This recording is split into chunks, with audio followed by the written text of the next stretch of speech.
It is said that waterways are a reflection of the communities that they run through. 30 years into South Africa's democracy, with its ebbs and flows, what do Cape Town's waterways reveal about our communities here? For starters, there is the Liesbeek River, where upstream in the affluent suburbs of Claremont and Newlands, the river and its surrounding area are looking beautiful, thanks largely to a local stewardship group who have been taking care of it. In this area, the river is used for recreational enjoyment, well-being from time in nature, and even an outdoor classroom with local schools. As we follow the Liesbeek River downstream, it starts to look a little rough around the edges, with more pollution and fewer water creatures that are symbols of good water quality.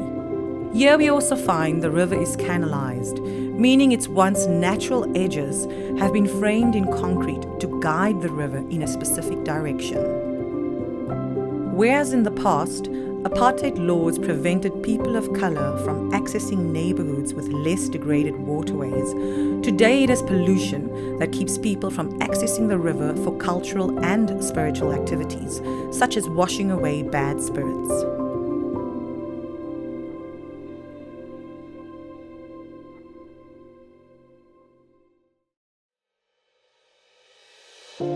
As we continue to follow the Liesbeek to where it meets the Black River in Observatory, we find ourselves at a particular point of current tension amongst competing interests. This floodplain, which is crucial to flood prevention and an important heritage site for many local Indigenous people, is currently the construction site of a major shopping mall, apartments, and a corporate headquarters meant to bring jobs and boost the economy. Still on the topic of rivers, a perhaps lesser known but equally significant waterway is the Lotus River. As one of Cape Town's longest waterways, the Lotus River runs through a number of neighbourhoods. It starts at the airport, then goes through Gugulethu, Manenberg, Edith Stevens Wetlands Park, Hanover Park and Grossie Park through to the Zikuflei. Many city dwellers may not even know the Lotus River exists. Has this catchment received the attention and rehabilitation efforts of other river catchments in the city? River pollution can come from a range of sources, including individuals, informal housing, construction, farms, or faulty wastewater treatment plants, to name a few. A lack of understanding of the importance of rivers, including their role as habitat for plants and animals, only adds to the problem of river pollution. There is a need for educating people around their rights and responsibilities in relation to water, and to include people of colour and local and traditional knowledge systems in this water education. If we jump back for a moment, near where we started with the Liesbeek, we find the Newlands Spring, a mountain spring where residents can collect 25 litres at a time for free of what is perceived to be delicious, clean drinking water. While it is generally considered safe to consume, the city does not guarantee the safety of this water, as it is not treated in any way. The long queues that formed for collecting spring water here during the Cape Town water crisis of 2018 transformed the site of the Newlands Spring. This area was converted so that it is surrounded by concrete, fencing and security. The Newlands Brewery have access to this fresh water to make and sell beer. If you watch people collecting water there for a little while, you might ask whether the restrictions on the amount of water which can be collected are in fact being reinforced. Not everyone can travel to the Newlands Spring to collect water.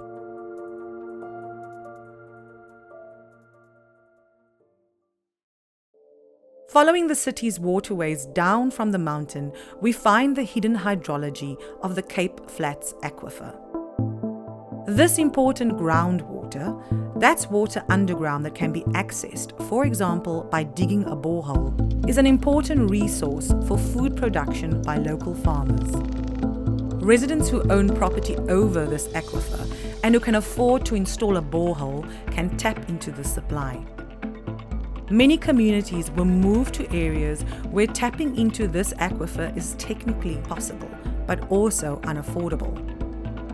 Anyone wishing to dig a borehole beyond small-scale domestic use and non-commercial gardening first requires a water use license from the National Department of Water and Sanitation.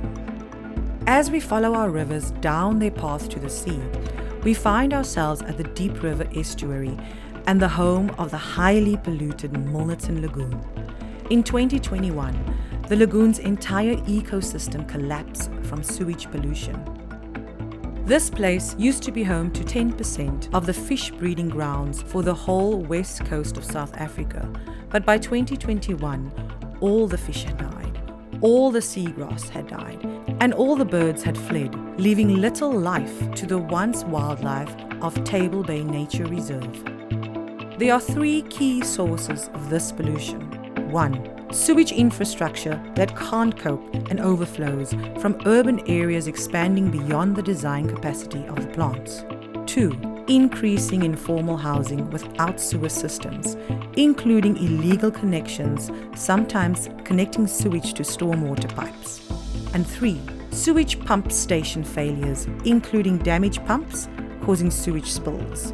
Despite dangerously high levels of E. coli and unbearable smells, it's not just people's health that is affected.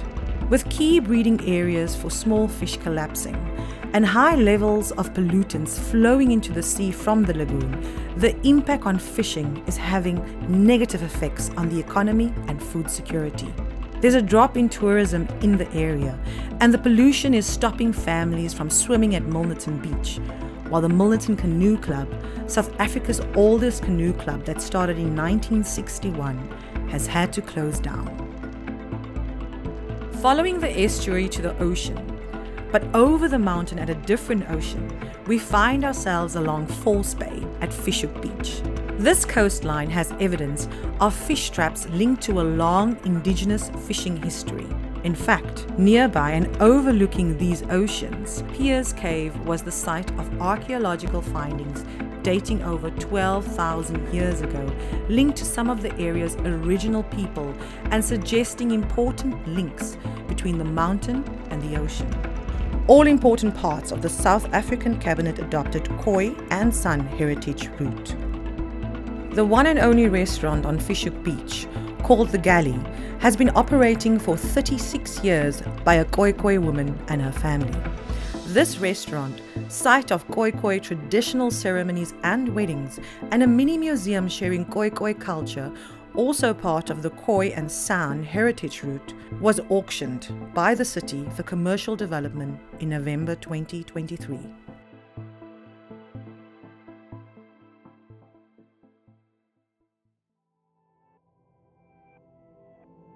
While it might not be a natural waterway like the ocean, rivers, wetlands, estuaries, aquifer and streams, another important waterway in Cape Town is the water piped to taps. Some people have drinkable water coming out of taps right into their homes or yards, provided by the city for a fee if it's beyond the free basic water given to some households. The city's water delivery service relies on residents paying fees to recover costs. Occasionally, the water in these areas can be cut off for a period of time, but typically with advance notice. Some homes have water management devices installed by the city, which restrict their daily water allocation to the free basic amount of 350 litres. Some of these devices are faulty at times and shut off water access. The daily water allocation of devices doesn't take into consideration larger households. For example, some homes having backyarders, that is, people renting dwellings in others' backyards. Some people who can't afford to pay for water and who use more than their free basic amount have their water cut off or their water pressure lowered so it trickles but doesn't flow fully. Some people cannot bathe or use water for other things. Some people feel the whole process is unfair because the public were not invited to participate in the decision to use the devices in the first place. There's a need for grassroots voices to be valued equally in water management processes. People need basic necessities such as water before they can realize their life's potential, for example, in participatory processes. The city started phasing out their water management device program in 2021. Then there are those people without taps in their homes. Residents living in informal settlements typically share one outdoor communal tap with many families. Many people have to walk long distances from their homes to reach these taps. Crime in these communities can be very high and worse at night, so the journey to the taps can be risky. Here, the water can be cut off without notice, typically provided through the ward councillor reaching the residents. Sometimes it's because the taps are not working properly, either because there's an issue with getting leaks fixed or because of an infrastructure issue. And finally, there are those people without any taps at all. New informal settlements pop up around the city. These areas, often previously vacant areas or bushveld, emerge without planning and thus do not have water taps from the city. This is also the case with people living on the streets.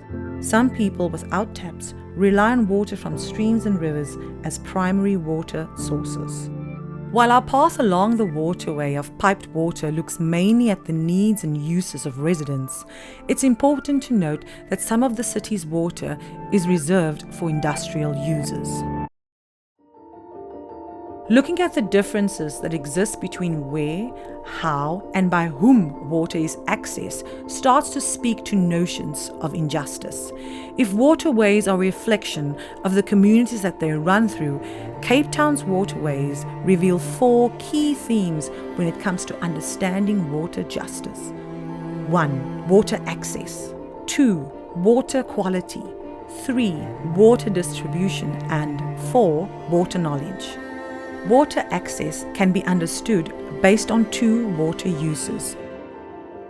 One is for water for basic needs, like drinking, cooking, and washing, and one is access to water bodies, like rivers and the sea, for additional needs like education, recreation, well-being, and cultural and spiritual practices.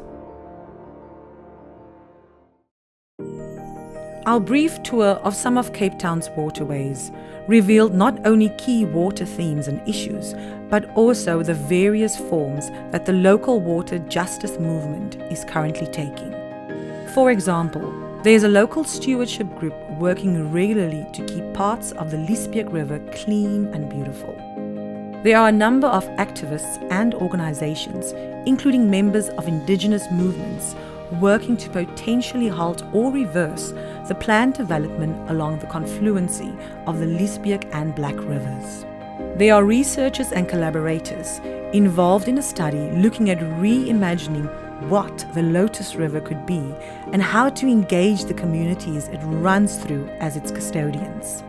They are members of a local horticultural food and farming campaign who, in 2020, won a landmark court ruling which reconsidered a proposed housing development project because of the impact it would have on the Cape Flats aquifer.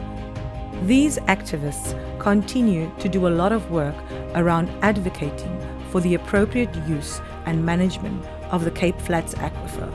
Local residents have been holding government accountable for solving the problem of pollution at Milnerton Lagoon, especially by sharing photos with dates and times linked to complaints. Works are underway for an upgrade to the Potsdam wastewater treatment plant. Since that will likely take at least 3 years, residents proposed a temporary solution of using a sandbag barrier to trap the sewage and a pump to pump it back to Potsdam wastewater plant for treatment. As long as it's not raining, this temporary solution has shown that it can make a big difference. Still, much work remains to be done to revitalize this waterway. One local group who identify as Khoi and San, along with their legal professional partners, are currently challenging the city's auctioning off of the only restaurant on Fishhook Beach, an important steward and part of the region's Khoi and San heritage route. A local organization in Cape Town is providing mobile wash facilities, for example, showers, toilets and drinking water to those living within the urban landscape that have limited or no access to water and sanitation. A team of researchers, organizations and citizens have been doing community-driven data collection of water stories as an important step towards making access to water more equitable, affordable and easily accessible. And a community of activist citizen scientists have been testing their water quality and leveraging the results to lobby their local governments for actions towards improvements. While there are a lot of efforts currently taking place to bring about water justice in Cape Town, more collaborative efforts are needed. 10 experienced water justice activists working across different issues and areas in Cape Town, when interviewed, collectively identified 7 social issues they feel local water issues connect with. 1. Food security. 2. Health. 3. The rights of women and girls. 4. Climate change. 5. Energy. 6. Housing and land rights. And 7. Education. Are there ways that social movements addressing some of these or other social issues can collaborate with the water justice movement? How could collaboration mutually strengthen everyone's effort? What might meaningful alliance building look like? How can the right to water that's in South Africa's constitution be seen and felt in practice? And what might be possible in 10 years' time? Imagine 40 years into South Africa's democracy, in 2034, with its ebbs and flows. What would Cape Town's waterways reveal about our communities then?